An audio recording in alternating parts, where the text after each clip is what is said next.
ఇక తెలంగాణలో రైతుల కోసం ఈ నెల 30-31 తేదీలో 36 గంటల పాటు నిరసన దీక్ష చేపడుతున్నట్లు పెద్దపల్లి బీఆర్ఎస్ పార్లమెంట్ అభ్యర్థి కొప్పుల ఈశ్వర్ తెలిపారు.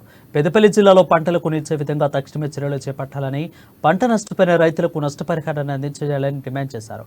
రైతుల పక్షాన టీఆర్ఎస్ పార్టీ ఎల్లప్పుడూ పోరాడుతుందని, ఈ దీక్షకు రైతులు మద్దతు పలకాలని పిలుపునిచ్చారు.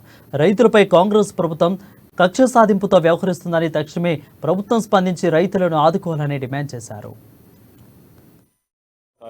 అందుకే మేము టీఆర్ఎస్ పార్టీ జిల్లా పార్టీ పక్షాన ప్రభుత్వాన్ని డిమాండ్ చేస్తూ ఉన్నాం.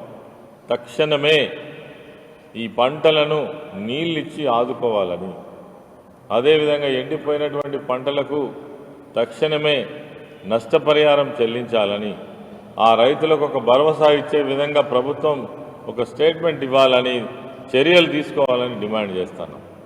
పెద్దపల్లి జిల్లాలో మొట్టమొదటిసారిగా 36 గంటల రైతు నిరసన దీక్షను చేపట్టబోతా ఉన్నాం. రైతుల పక్షాన 3.5 కాన్స్టిట్యున్సీలు ఉన్నాయి పెద్దపల్లి జిల్లాలో.